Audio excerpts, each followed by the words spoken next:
ডিব্ৰুগড় নিচিনা ঐতিহাসিক নগৰখন আজি গৰাখহনীয়াত একেবাৰে বিলীন হোৱাৰ পথত গৈ আছে। অথচ অহংকাৰৰ বাহিৰে মন্ত্ৰীজনৰ মুখত আন একো দেখা নাই। আজি নলবাৰীত কেবিনেট বৈঠক পাতিছে। বেলেগ বেলেগ ঠাইত কেবিনেট বৈঠক পাতি তেখেতসকলে ব্যাপক ৰূপত প্ৰচাৰ কৰে। কিন্তু আমি দেখিছো যোৱা 16 জুনৰ পৰা 19 জুনলৈকে নলবাৰী নগৰখন এক কঁকাল পানীত আছিলে। বিজেপি চৰকাৰৰ দিনত নগৰবিলাকৰ কৃত্ৰিম বানপানী এটা বৈশিষ্ট্যত পৰিণত হৈছে। আজি গুৱাহাটীত 2 মিনিট বৰষুণ দিলে তাত কৃত্ৰিম বানপানী হয়। আজি নলবাৰী চহৰত আমাৰ বিলাকৰ পৰা CIDF কাটি লৈ গৈছে, কিন্তু নলবাৰী চহৰত আপোনালোকে দেখিছে যে 100 কোটি টকাতকৈ অধিক টকা তাত উন্নয়নমূলক কামত খৰচ কৰিছে নগৰত। কিন্তু দুৰ্ভাগ্যজনকভাৱে এতিয়ালৈকে নলবাৰীৰ ফিতাহী মৰা মন্ত্ৰী জয়ন্ত মল্ল বৰুৱাই এতিয়ালৈকে নলবাৰী নগৰখনৰ কৃত্ৰিম বানপানী সমস্যা সমাধান কৰিবলৈ ব্যৰ্থ হৈছে। মইতো ভাবো যে আজি যিখন কেবিনেট বৈঠক হৈছে সেইখন আচলতে তেওঁলোকে আজি নাৱৰ ওপৰত পতা উচিত আছে, সেইখন জাহাজৰ ওপৰত পতা উচিত আছে। কাৰণ যোৱা 16 তাৰিখৰ পৰা যোৱা 19 তাৰিখলৈকে 17টা ৱাৰ্ডত, নলবাৰী নগৰৰ 17টা ৱাৰ্ডত যি ব্যাপক বানপানী হৈছে এইটো অভূতপূৰ্ব।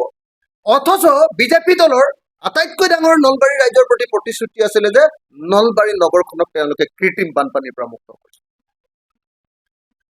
গুৱাহাটী মহানগৰক কৃত্ৰিম বানপানীৰ পৰা মুক্ত কৰাৰ কাৰণে তেওঁলোকে প্ৰতিশ্ৰুতি দিছিল, এতিয়ালৈকে ব্যৰ্থ হৈছে। 2 মিনিট বৰষুণ দিলে এতিয়া গুৱাহাটীত কৃত্ৰিম বানপানী। নলবাৰী কেৱল নগৰ নহয়, নলবাৰীৰ জিলাখনৰ বিভিন্ন ঠাইত বানপানীয়ে কি ধ্বংসলীলাৰ সৃষ্টি কৰিছে আমি দেখিছো যে ভূটানৰ কুৰিচু বান্ধৰ কাৰণে আজি নলবাৰী জিলা, বাক্সা জিলা, আজি বঙাইগাঁও জিলা, আজি বৰপেটা জিলা, এই জিলাবিলাক সাংঘাতিক ধৰণৰ বিপদত পৰিছে। বৃহৎ নদী বান্ধে অসমৰ বানপানীৰ চৰিত্ৰটো বদলাই পেলালে। কিন্তু অসমৰ বান নিয়ন্ত্ৰণ বিভাগে, জলসম্পদ বিভাগে, অসম চৰকাৰখনে বৃহৎ নদী বান্ধৰ বানপানীৰ পৰা অসমক কেনেকৈ ৰক্ষা কৰিব লাগে এই সম্পৰ্কে এতিয়ালৈকে মিনিমাম চিন্তাটো কৰিবৰ কাৰণেও ব্যৰ্থ হৈছে।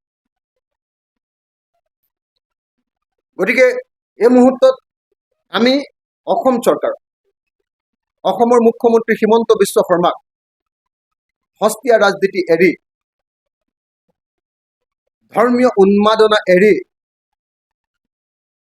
মানুহ আৰু মানুহৰ মাজত সংঘাত লগোৱাৰ তেওঁলোকৰ যি পৰিকল্পনা, সেই পৰিকল্পনা বাদ দি এই মুহূৰ্তত অসমক বানমুক্ত কৰাৰ যি প্ৰধান প্ৰতিশ্ৰুতি আছিলে সেই প্ৰতিশ্ৰুতিত তেওঁলোকৰ কনচেনট্ৰেট কৰিবৰ কাৰণে, তেওঁলোকক সেই বিষয়টোতে নেৰানেপেৰাকৈ লাগি থাকিবৰ কাৰণে আৰু বানপানী আৰু গৰাখহনীয়া সমস্যাৰ স্থায়ী সমাধানৰ কাৰণে এটা সুনিৰ্দিষ্ট কম্প্ৰেহেনচিভ একশ্যন প্লেন তৈয়াৰ কৰি সেইমতে আগবাঢ়ি যাবৰ কাৰণে আৰু সমস্যাটোৰ স্থায়ী সমাধানৰ কাৰণে আমি দাবী উত্থাপন কৰিছোঁ। আমি আশা কৰোঁ 2026 চনৰ বিধানসভা নিৰ্বাচনত যাতে আকৌ বানপানী বিষয়টো ইছ্যু হ'বলগীয়া নহয়। আমি আশা কৰোঁ বানপানীমুক্ত অসমৰ যি প্ৰতিশ্ৰুতি দিছিলে 2026 আগতে যেন এই প্ৰতিশ্ৰুতি পূৰণ কৰা হয়। অসমৰ মুখ্যমন্ত্ৰীয়ে কেইদিনমানৰ আগত কৈছিলে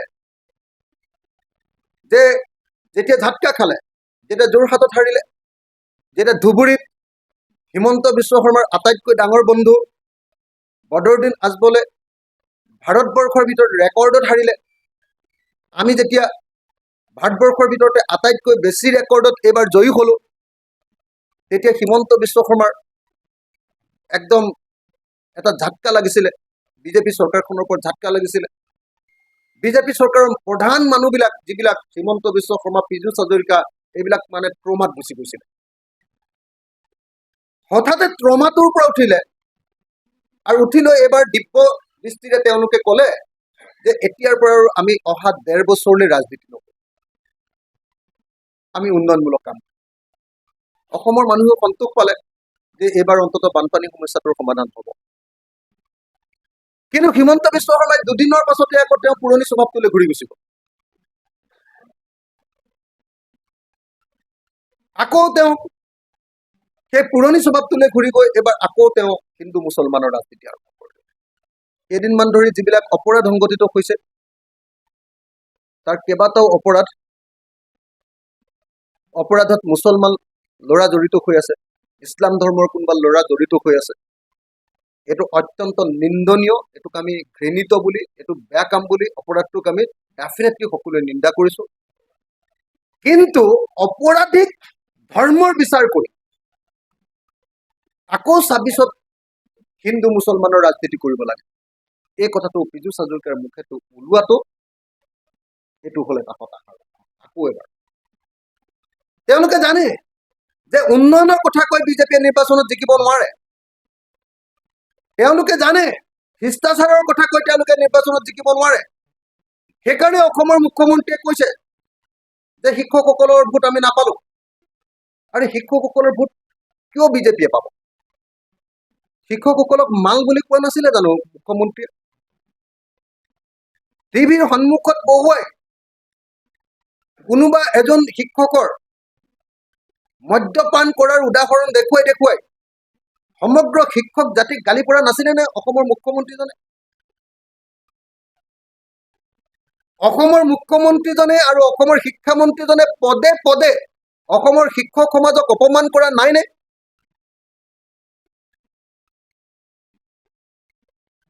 অসমৰ শিক্ষকসকলক কৰা অপমানৰ পুতক নিশ্চয় অসমৰ শিক্ষকসকলে তুলিবই।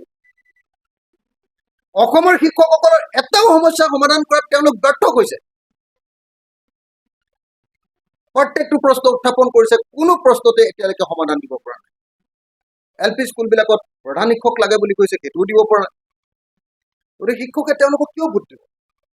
আৰু আটাইতকৈ ডাঙৰ কথা যে শিক্ষকসকল শিক্ষিত মানুহ, শিক্ষকসকল শিক্ষাগুৰু, শিক্ষকসকল সমাজৰ পথ প্ৰদৰ্শনকাৰী। তেওঁলোকে বুজি পায় কোন চৰকাৰক ভোট দিয়া উচিত, কোন চৰকাৰক ভোট দিয়া অনুচিত। তেওঁলোকে জানে যে বিজেপি হ'ল এটা সাম্প্ৰদায়িক দল। তেওঁলোকে জানে যে বিজেপিয়ে ভাৰতৰ জনতাৰ বাক স্বাধীনতা হৰণ কৰি পেলাইছে। বিজেপিয়ে মূল্যবৃদ্ধিৰে দেশৰ জনতাক খতম কৰি পেলাইছে। সেই কথাটো শিক্ষকসকলে জানে। আৰু সেইকাৰণে শিক্ষকসকলে ডেফিনেটলি এবাৰ বিজেপিক ভোট নিদিবৰ কাৰণে লোৱা সিদ্ধান্তটো সকলোৰে কাৰণে আদৰণীয়। এতিয়া শিক্ষকসকলে ভোট নিদিয়া কথাটোৰ কাৰণে নিজৰ দোষটো স্বীকাৰ নকৰি, শিক্ষা ব্যৱস্থাটোক ধ্বংস কৰি দিয়াৰ কাৰণে নিজৰ দোষটোক স্বীকাৰ নকৰি, মুখ্যমন্ত্ৰী হিমন্ত বিশ্ব শৰ্মাই অসমৰ ইতিহাসৰ আটাইতকৈ দীঘলীয়া শিক্ষামন্ত্ৰী, তেওঁৰ দিনতে অসমৰ আটাইতকৈ বেছি শিক্ষানুষ্ঠান বন্ধ হৈ গৈছে অসমত। তেওঁৰ দিনতে অসমৰ শিক্ষা ব্যৱস্থা ধ্বংস হৈ গৈছে। বিদ্যালয়বিলাকৰ সকলোতে পানী পৰাৰ অৱস্থা। কোনো এখন স্কুল ভালকে চলি থকা নাই, কোনো আন্তঃগাঁথনি নিৰ্মাণ কৰিব পৰা নাই। ভাল ছাৰ্ভিচ ছাত্ৰ ছাত্ৰীসকলক দিয়াবৰ কাৰণে যি ব্যৱস্থা কৰিব লাগে, কোৱালিটি এডুকেশ্যন, তাৰ ব্যৱস্থা গ্ৰহণ কৰিব পৰা নাই। কেৱল শিক্ষকসকলক ৰাজহুৱাভাৱে গালি পৰাৰ বাহিৰে বাস্তৱতে তেওঁলোকে এই বিজেপি চৰকাৰখনে একোৱে কৰা নাই। গতিকে বুজি উঠিছে যে দেশ আৰু জাতিৰ গাদ্দাৰ, দেশ আৰু জাতিৰ শত্ৰু বিজেপিক ভোট নিদিয়াটো দেশৰ সকলো গণতান্ত্ৰিক মানুহৰ পবিত্ৰ কৰ্তব্য বুলি শিক্ষকসকলে বুজি উঠিছে। আৰু সেইকাৰণে শিক্ষকসকলে নিজেও ভোট দিয়া নাই। সেইটোৰ পৰা শিক্ষা ল'ব লাগিছিলে যে আমি ভুল কৰিছো। উল্টাই এতিয়া কি কৰিছে? শিক্ষকসকলক শাস্তি দিবৰ কাৰণে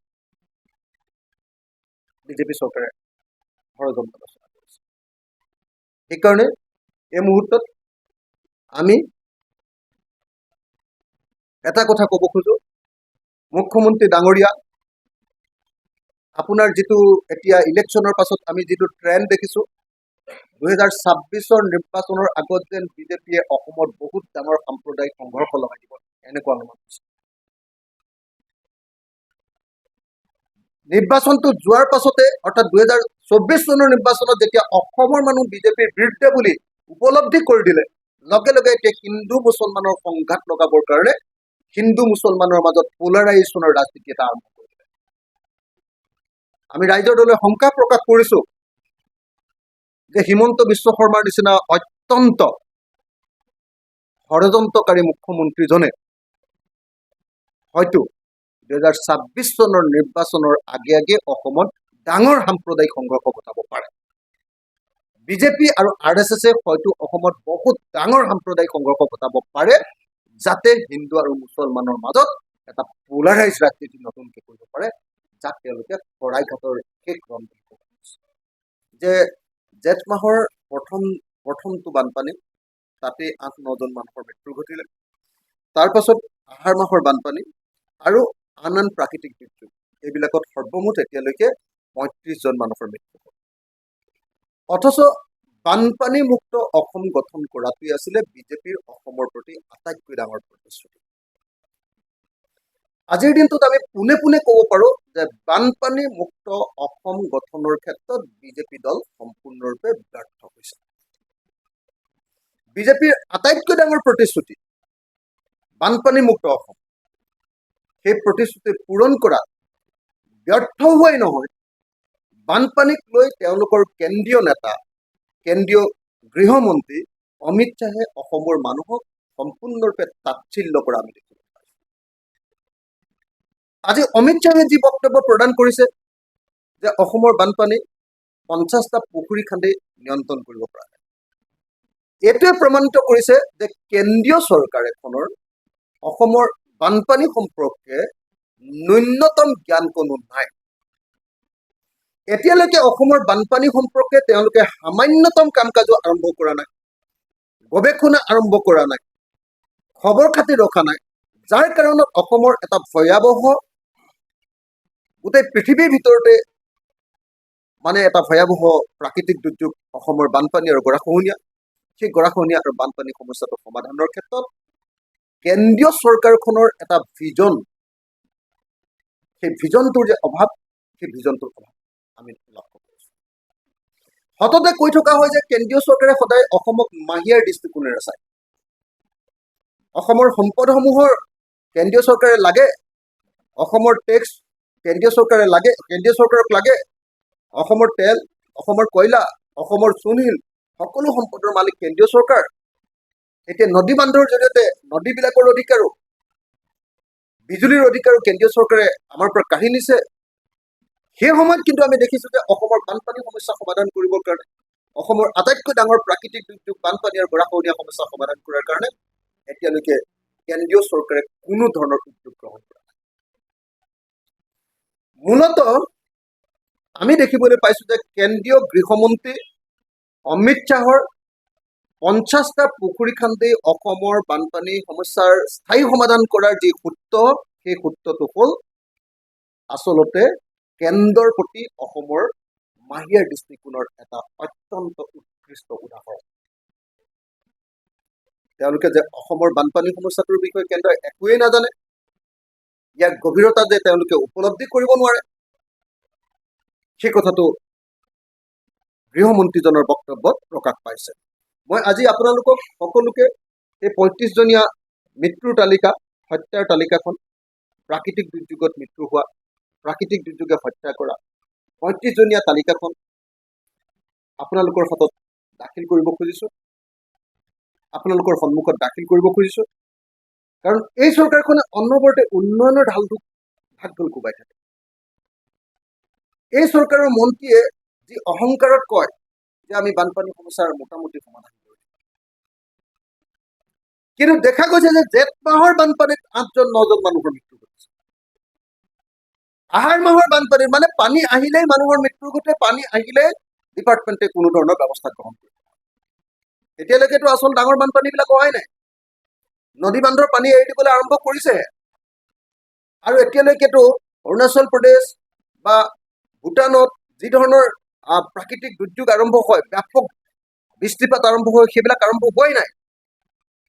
এতিয়ালৈকে বানপানী আৰু অন্যান্য প্ৰাকৃতিক দুৰ্যোগত 35জন মানুহৰ এতিয়ালৈকে মৃত্যু ঘটিছে। গতিকে মন্ত্ৰী পীযুষ হাজৰিকা ব্যৰ্থ হৈছে, অসমৰ মুখ্যমন্ত্ৰী হিমন্ত বিশ্ব শৰ্মা ব্যৰ্থ হৈছে। ভাৰতৰ কেন্দ্ৰীয় চৰকাৰে দিয়া প্ৰতিশ্ৰুতি, বিজেপি দলে দিয়া প্ৰতিশ্ৰুতি, সকলো ক্ষেত্ৰতে তেওঁলোক ব্যৰ্থ হৈছে। 2016 চনৰ ভিজন ডকুমেণ্টত কৈছিলে বানপানীমুক্ত অসম কৰিম। 2019 চনত আমি সকলোৱে দেখিছিলোঁ যে 2019 চনত প্ৰধানমন্ত্ৰী নৰেন্দ্ৰ মোদী ডাঙৰীয়াই কৈছিলে যে অসমক বানমুক্ত কৰিম। বাৰম্বাৰ কেন্দ্ৰীয় গৃহমন্ত্ৰী অমিত শ্বাহে কৈ আছে যে অসমক বানমুক্ত কৰিম। পীযুষ হাজৰিকাৰ ফিতাহীটো আছে, তেওঁতো সদায় অনবৰতে ফিতাহী মাৰিয়ে আছে। আৰু মুখ্যমন্ত্ৰী হিমন্ত বিশ্ব শৰ্মা আৰু লগতে প্ৰাক্তন মুখ্যমন্ত্ৰী সৰ্বানন্দ সোণোৱাল ডাঙৰীয়াও বাৰম্বাৰ কৈছিলে যে অসমক আমি বানমুক্ত কৰিমেই। কিন্তু বানমুক্ত কৰাৰ কথাটো বাদ দিয়ক, বানপানী সমস্যা সমাধান কৰিবৰ কাৰণে মিনিমাম কৰিবলগীয়া কামবিলাক কৰাৰ ক্ষেত্ৰতো এতিয়ালৈকে চৰকাৰখন ব্যৰ্থ হৈছে।